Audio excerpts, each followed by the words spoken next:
So good day, class. So today we'll start, I will continue our lecture on tissue processing. So we will discuss dehydration, clearing, infiltration, as well as embedding. So for, again, DCIE, multi-step time, intensive processing. So this is, mo ninyo makita usually sa histopath lab, the deep and dunk processors. So kanila pa ko nakakita ni modern and closed tissue processor. So dehydration, this is the removal of your intra and extracellular water from the tissue following the fixation and if need by a decal ang specimen after decalcification and prior to your wax impregnation. So basically you should start with 70% ethanol, then increase to 95% and then to absolute to 100%. So delicate tissue, for example, your mga embryonic tissue, you should start in a lower concentration. You can start at 30%. So general rule for your dehydration, dapat ang volume ratio niya is 1:10. So 1 is the specimen with a 10 times your dehydrating agent for complete penetration. So you have here the characteristics of an ideal dehydrating solution. It should produce a rapid dehydration process with less shrinkage and distortion. It should dehydrate fatty tissue, does not harden excessively, does not remove stains, and it should not be toxic to the body of the processor, not a fire hazard, and it that does not evaporate very fast. Commonly used dehydrating agents are alcohol, which is the most common. You also have your acetone, dioxane for cellulose, your triethyl phosphate, and your THF or your tetrahydrofuran. So let's start with the alcohol. Absolute ethanol, no, which is the most common. It is recommended as well for the routine dehydration process.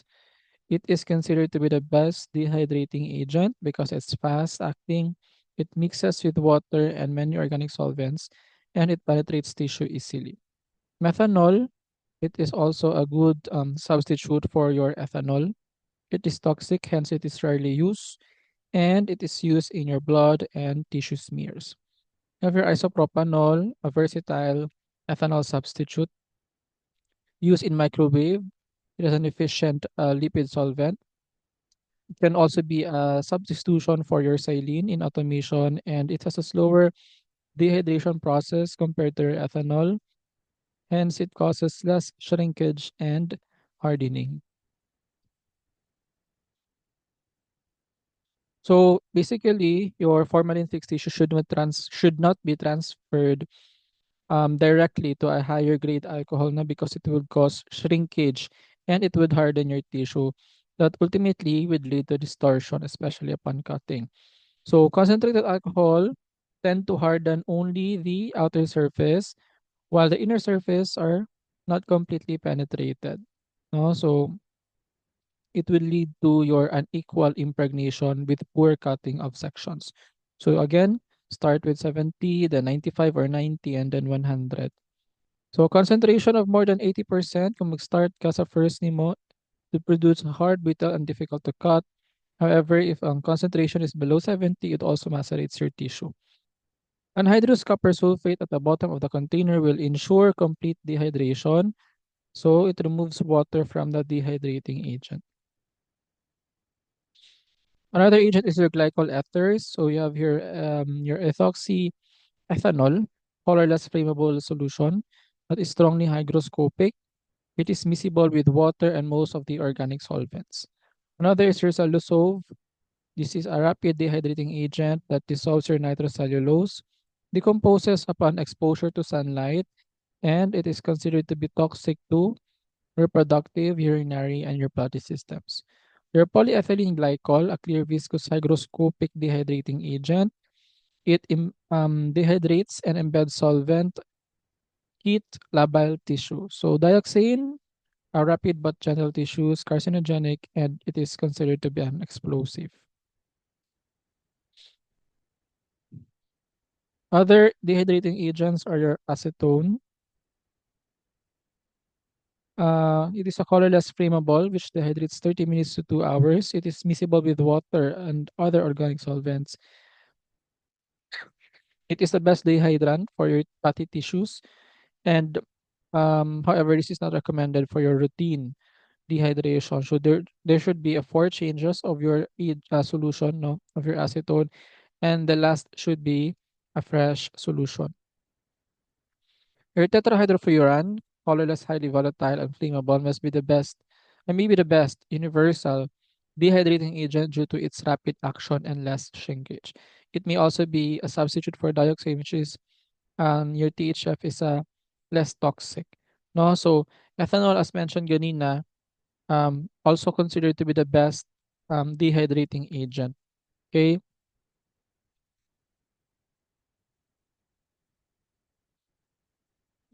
so this is the usual na concentration na i-transfer ang atong specimen. So start with 70% for 15 minutes, 90% to another 15 minutes, and then ethanol 15, another absolute 15, and then 30, and then 45 minutes.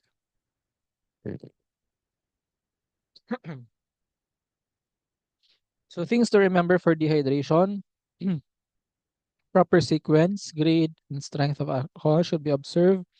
Volume must not be less than 10, and ideal temperature is 37. While adons prolong storage of tissues in lower concentration, it would macerate your tissue and direct transfer of tissues from fixative to a higher concentrated alcohol. So remember, ang outer lang ang dehydrate niya. It would not penetrate the inner surface of your tissue. Excessive dehydration will result to hard, brittle, shrunken tissues, while your incomplete dehydration would result to a soft specimen and not receptive for your wax infiltration.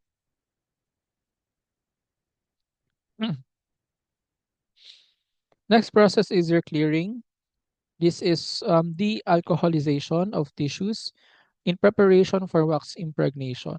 So this clears the stain as well and make the tissues transparent due to their high index of refraction. Also used for making tissues transparent so that their internal structures is demonstrable to the naked eye. Characteristics of a good clearing agent, miscible to alcohol and wax. It does not produce excessive shrinkage and hardening. It do not dissolve the aniline dyes, do not evaporate quickly in water bath, and it makes a tissue transparent. So you have here your clearing agent. First is your silene or your silol. Clearing time is 30 minutes to 1 hour. It's considered to be the most rapid clearing agent. It does not dissolve ursolidine, and it is considered to be the true clearing agent. Disadvantage, it makes tissue excessively hard and brittle, and if it's stored more than 3 hours, it turns the solution milky if dehydration is inadequate and unsuitable for brain and your lymph nodes. Also, of your toluene, 1 to 2 hours of clearing time, does not overharden tissues even if more than 24 hours na siya naka-submerge. Benzene, easily removed from tissues. However, this is carcinogenic and may cause aplastic anemia. Chloroform, tough tissues. For tough tissues like your fibroid in your skin, lymph nodes, and embryos. One of the best for your large blocks. Cedarwood oil. This is for CNS tissues, smooth muscle, and skin. It requires two changes with a clearing time of 2 to 3 days. So, dugay. Safe to soak tissues indefinitely. It doesn't overharden. And use oil may be filtered and then heated at 60 degrees Celsius for 30 to 60 minutes in vacuum. No? You have also your clove. Basically, this dissolves celloidine, remove aniline dyes. It is not suitable for your routine processes because this is expensive. No. Next is your glycerin and gum syrup, clearing of tissues directly from water. This is used usually for your frozen section. Note, prolonged clearing results to brittle tissues, while your incomplete clearing would result to uneven H&E stain and poor nuclear chromatin patterns. Next is your infiltration. So this is also called as your impregnation. This is the process of removing your clearing agent and then replacing it with a medium that will completely fill all the cavities and the interstices. So this gives a firm consistency to the tissue and it facilitates handling and cutting. So basically, ginasubmerge na to ang ato ang specimen dire after na dehydrate and then gi-clear ang dehydrating agent, gikuha siya sa specimen and then karon isubmerge na po nato siya to another solution, usually a wax. And then para katong spaces na ay spaces inside or in your um, tissues, mabutangan siya og the infiltrating agent. Okay, para pagkat wapo siya. Types of tissue impregnation. You can use your paraffin wax. This is the simplest, most common, and the best. Using your polycrystalline mixture of solid hydrocarbons. Usually 56 degrees Celsius ang routine work na to. And it causes or it would help us to process more blocks in a shorter time. Serial sections are easily obtained. Routine and special staining can be easily done. And it is not usually used for fat tissue processing. So it could be manual na embedding. So we have 4 changes of wax are required at 15 minutes interval to ensure complete clearing. And then immerse in fresh melted paraffin for 3 hours for complete casting.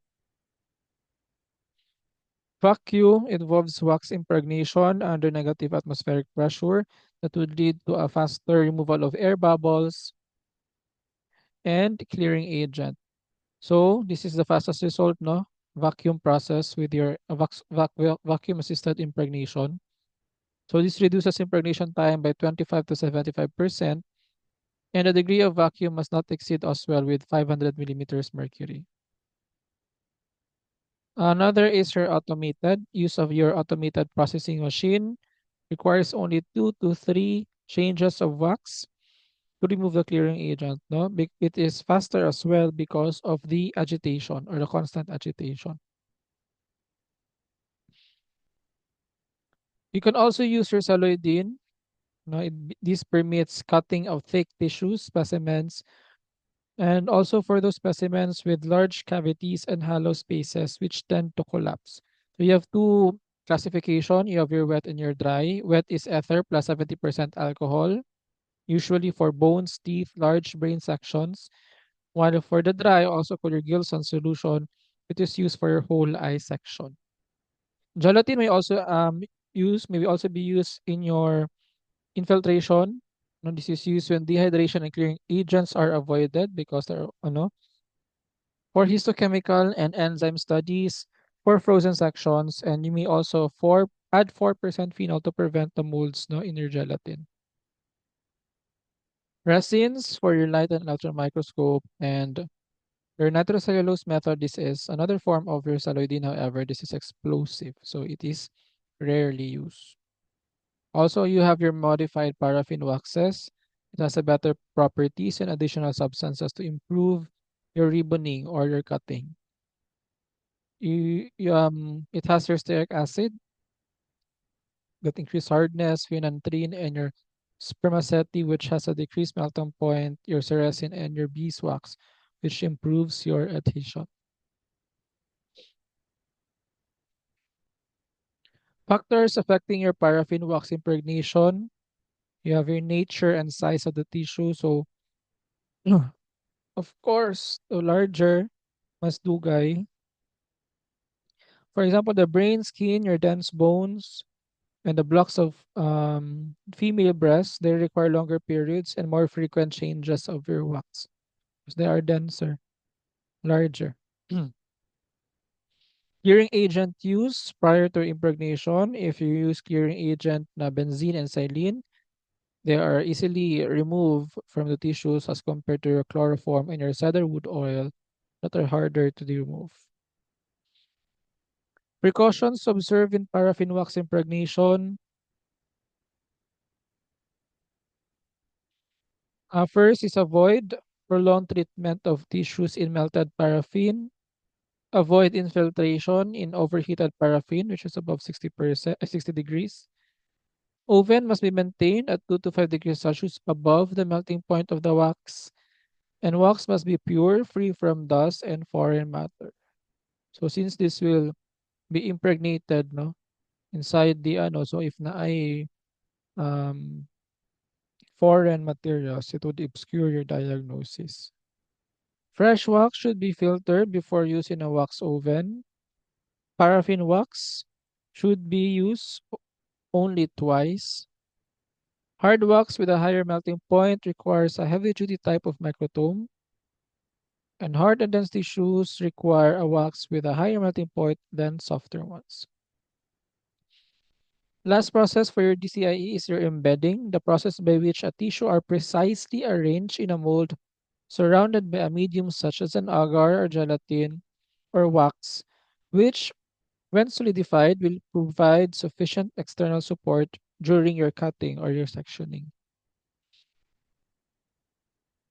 Requirements for embedding: a supply of clean, filtered paraffin wax held at 2 to 4 degrees Celsius above its melting point, a cold plate to rapidly cool the wax, and a supply of molds in which to embed the tissues. So molds, you have their disposable. It can be disposable. So usually, ang among ginagamit dito kay paper boat. No? So usually, if wala mo ginabuhat sa Histopat Lab, magbuhat ra mo paper boat. You have your Lucards and Dimac. You have a compound, tissue tack, and tissue cassettes. Medium, paraffin, gelatin, celluloidine, and resins. Resins may be an epoxy, epon araldite, methacrylic acid, butyl methacrylate, glycol, and your methyl methacrylate. So these are your molds, no? Wala dari ang paper boat, pero usually uh, sa paper boat ra gyud usually pag small ang laboratory. Dili pa kayo dato. So naa diri ang inyuhang excuse me. Usually naa diri ang inyuhang wax. Nabay tissue processor diri. Wait lang. Usually naa diri ang wala pa na melt na ano no, hindi na pa melt pa na wax. And then diri na siya dispenser, mo dispenser sa water. So pag i-push mo na wait na kay molds, no? This is a mold. Ma-zoom ba siya? This is a mold, no? So for example, paper boat na dira, kwaon nimo siya ang specimen sa ano nimo sa cassette. Ibutang nimo siya sa paper boat properly, oriented properly. And then i-dispense na nimo ang wax. So mabot yan og wax ang paper boat.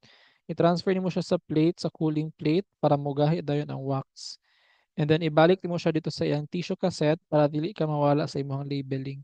So usually these are the forceps, no? Init na siya na forceps para pag i-arrange nimo ang imuhang specimen sa imuhang molds, dili siya mogahi dayon kay bug na ano. So this forceps should be heated. Okay? Ana diri. Oh. So this is your wax reservoir, this is your mold bin. So usually na diri imong wax na ginamelt 60 degrees Celsius. This is your cooling plate. This is your cassette holding tank. This is your mold bin. So, butang nimo diri wax dispenser and your forceps warmer. So, again, this is your cassette holding tank. So, kwaon na diri imuhang specimen gikan, no, from your DCIE. And then, kung ano si specimen, magkuha kag mold, ibut plaster nimo diri si specimen sa mold. And then, mag-dispense na ka og katong heated wax. After which, pwede nimo gamiton ning heated na forceps to orient properly your tissue sa mold. After which, ibalik mo siya sa cold plate para mugahi na siya. Okay? And then remember ha, important ang label. Kasi magka-interchange na sila. So usually na barcode or number. So pwede nimo ni kuhaon imong cassette, ibalik nimo dito katong ibalik nimo didto katong nigahi na wax, and you may use it, you may label it afterwards. Okay?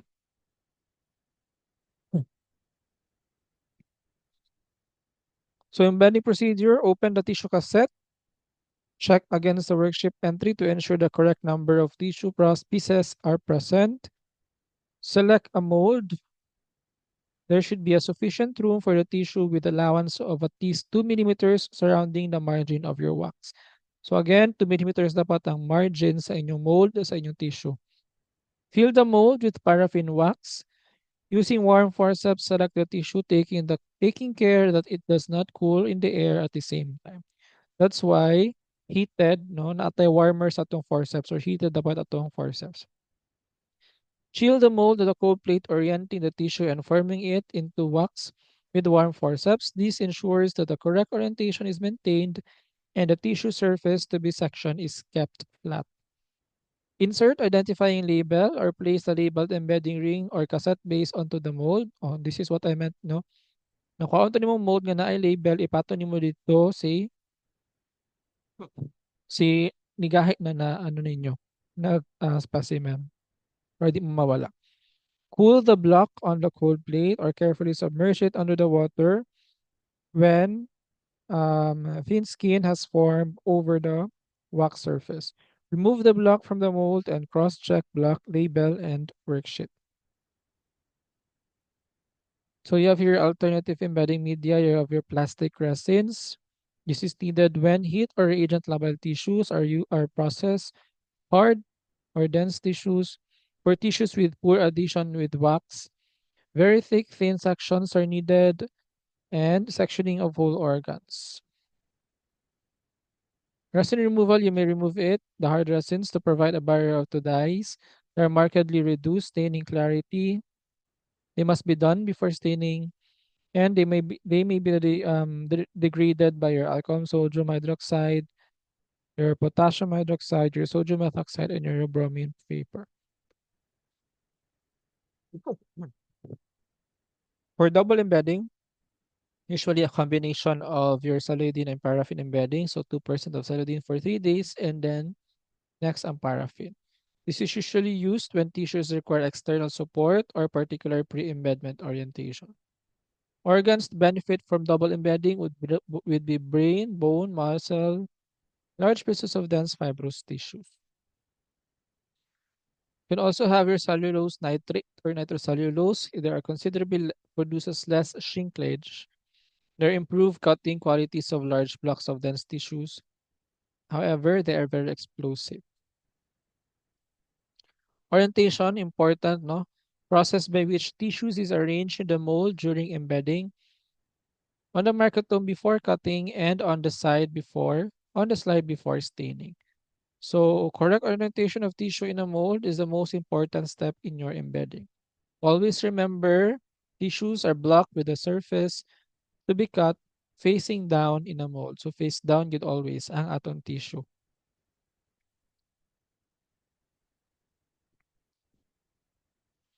Elongated tissues placed diagonally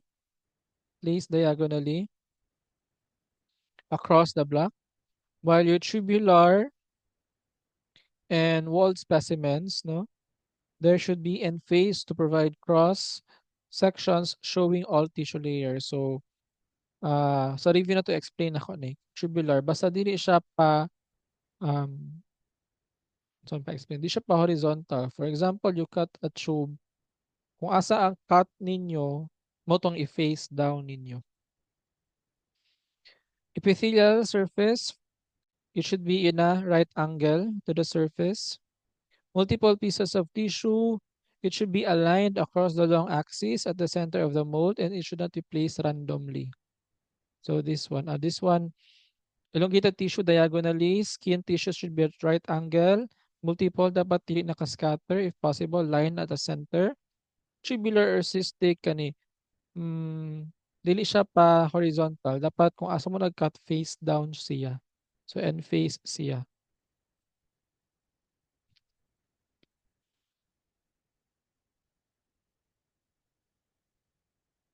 Orient biopsy specimen submitted in toto, on end or on edge. It is this one, money and proper. Orient by specimen submitted, bisected or dissected on the cut end. So kung asa ka nag-cut mo itong i-face down nimo. So bread loaf, dissected specimens with the largest cut edge down. Okay?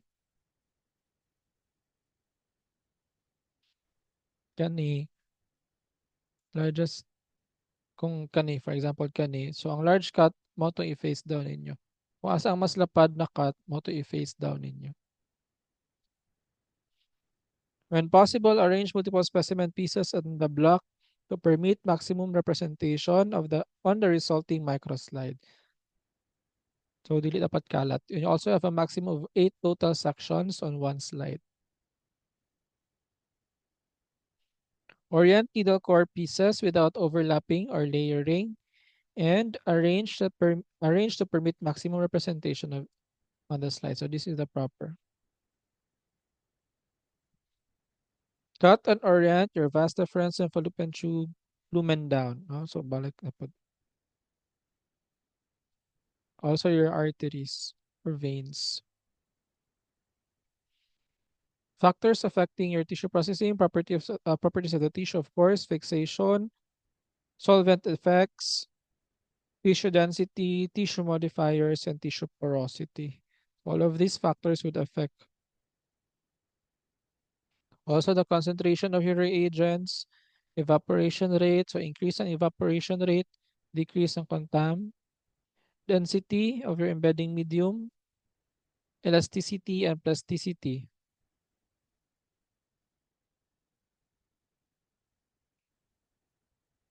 Polarity change gradually. It should be changed gradually, no, from a higher polar fixative and dehydrant to a non-polar embedding medium. Processing condition sa mga tissue processors na gear agitation, no, constant agitation, it would hasten, no, the process. So manual, shaking rotors or magnetic stirrers. Automated, you have your rotary or vertical motion and tidal actions of your fluid. Also factor, balik-balik na ta sa ato ang heat, vacuum, and the fluid ratio of your fluid to specimen ratio of each agents. So just go over these troubleshooting guides in tissue processing.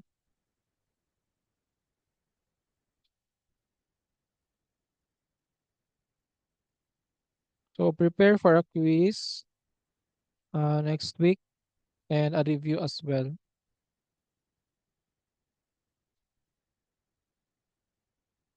So that's all. Thank you.